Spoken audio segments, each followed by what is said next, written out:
Yo, what's up mga tropa peeps? So ngayon po ay naghatid kami dito sa airport ng isa kong kamag-anak na sumabay sa akin. Natid ko dito kasi patagaytay kami. Ngayon, nakita ko to Mary Grace Piat. Mary Grace. So sabi ko, baka nagugutom na yung kasama ko. Sabi ko, kain tayo. Dito na lang sa Mary Grace. Alam niyo po, sa taong katulad ko na sanay sa Jollibee McDo, nagulat po ako sa presyo nitong Mary Grace. Ako, talaga po palang pang big time. Kasi katulad niyan, ito po, ito. Itong salad na yan, nasa 500. 500 plus ito, nasa 600. Nakaupo na kami. Hindi na kami syempre tumayo. So siguro sa Tagaytay, tawilis na lang yung kakainin namin. Taalik. Yung mga gilid-gilid na lang na bulaluhan, hindi na dun sa meron akong alam na kain na dun, yung melencio, saka yung masarap yung bulalo dun sa junction. Kasi meron yung bulaluhan sa yung overview mo yung yung Taal Volcano. Pupunta na rin kami na pangalan nito na Sky Ranch. Ayan. Meron pa kami kasamang dalawa nandun sa sa kotse, kaya lang busog naman daw sila, kaya hindi na sila bumaba. Hindi na sila kakain. Ako, ito lang yung pagkain ko. Tapsilog lang. 500. Ayan, naalala ko yung si Mary Grace Piatos na inilabas na issue nitong inilabas na issue patungkol sa confidential funds ni Sara Duterte na hindi ko talaga maliwanag pa rin hanggang ngayon kung sino itong si Mary Grace Piatos. Yun pala, ibig sabihin, yung mga tauhan ni Sara Duterte o mismong si Sara Duterte sa Mary Grace kumakain. Pagkamahal-mahal, gano'n yung tapsilog, 600. Kung sa amin ko sa Maria, tapsilog na ganito, mga 6 na tapsilog na makakain mo. Sa may likod ng palengke, sa may tapsilogan doon. So dito, 600. Na kami, magkikipit tuloy kami sa Tagaytay. Baka hindi na kami makasakay ng mga doon, mga rides doon sa Escalera. So yun lang, naisip ko lang. Kaya pala na ipangalan nila yung Mary Grace Piato. Kasi siguro yung nagpangalan doon sa resibo yung babayaran ni Sara, yung Mary Grace Piato, kasi mahilig sa Mary Grace. At ang Mary Grace ay mamahalin na restaurant. First time ko kumain dito. So, ayan, may kasama namang ensaladang mangga, mga yung sarsawan para sa papa. Pero 600 pa rin po, parang mahirap. Dapat namin mo yung pagkain nito. Dapat yung pagkain nito, kada nguya mo, nilalasahan mo talaga yung tapa. Kasi 600 na-imagine ko lang na itong tauhan ni Sara o yung kumuha kay Sara ng binayaran yung voucher, ibig sabihin kumakain siya Mary Grace at sanay siya sa Mary Grace.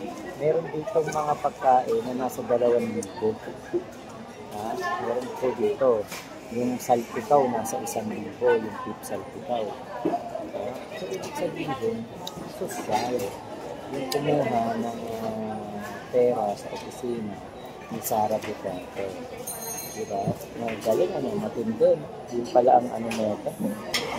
So, habang ko kumakain, na-realize ko, si Mary Grace. Na-realize ko po na talagang siniraan lang talaga si PBBM, si House Speaker Martin Romualdez, dahil po nabubuking po itong mga katarantatuan nila. ito pong si Speaker Martin Romualdez ay gustong sirain ng mga Duterte kasi po ito ang pinakamatibay na kaalyado ng Pangulo sa destabilisasyon. Yun po ang totoo niya. Kaya po nila pinanggilgilan si Speaker Martin Romualdez kasi po kailangan nila mapabagsak po eh. Kasi at pag napabagsak nila si Speaker Martin, kasunod na niyan syempre si PBBM.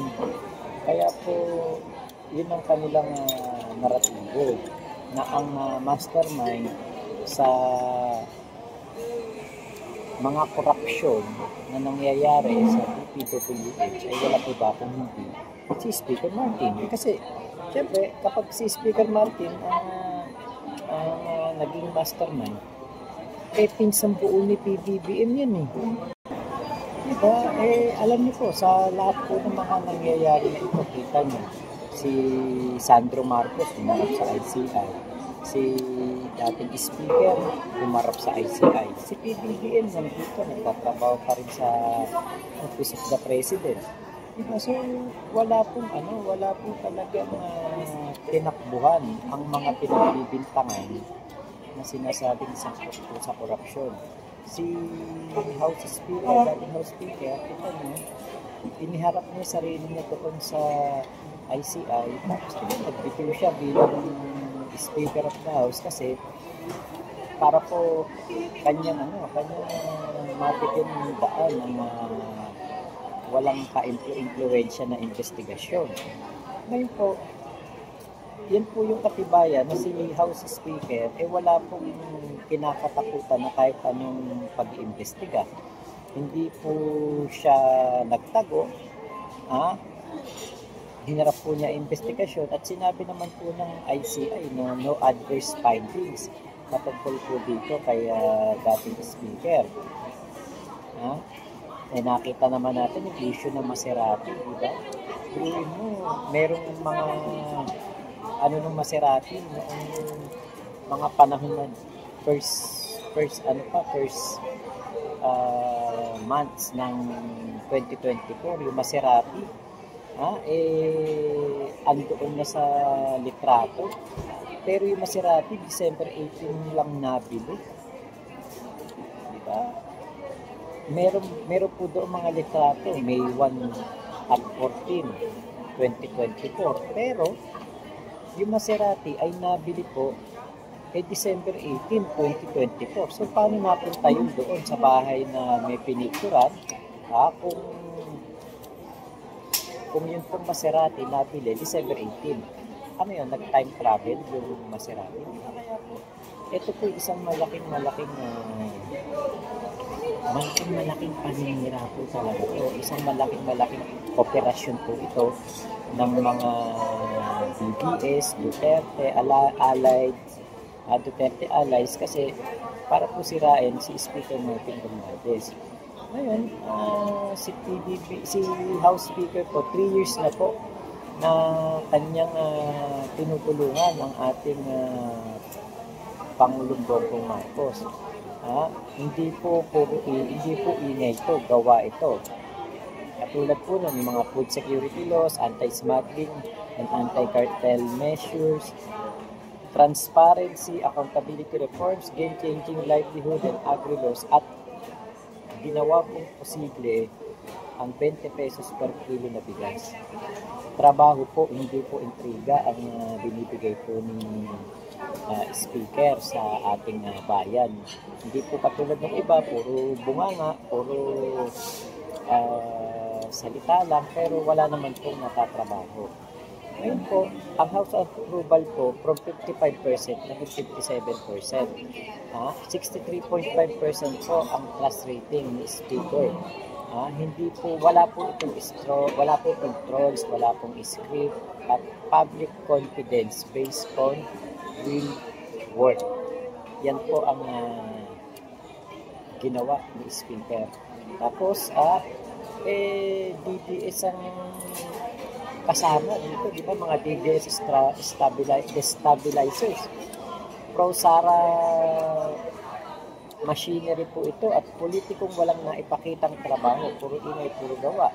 Si Speaker Martin, siya po ay nagtatrabaho. He delivers, he legislates, he protects PBBM. Lahat po ng ginawa nitong si Speaker Martin Romualdez ay para po kay PBBM at para sa bayan. To defend the presidency, ensure stability, and secure public service delivery. Yan po ang ginagawa niya, hindi po ito political survival katulad ng ginagawa ng mga Duterte. Ito ay governance, stability, at service.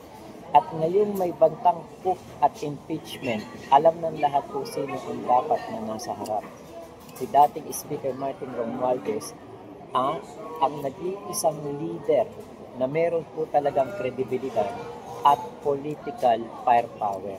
Bakit? Kasi marami po siyang kaalyado, marami pong sumusuporta sa kanya dahil sa maganda pong naitutulong nito kay PBBM. Kaya po ako ngayon napablog dahil nga po na-realize ko kaya pala nila pinangalanan ng Mary Grace Villalobos kasi yung kumukuha ng pera doon kay Sara, sosyal, kumakain ng Mary Grace na napagkamahal niya. Ngayon po, ito pong Mary Grace na pinakainin ko, ibig sabihin lang nito, talaga pong paninira lang kay House Speaker, kay PBBM ang naratibo para yung tunay na korupsyon na ginawa ni Sara Duterte kasama si Mary Grace Villalobos ay para mapaglakan.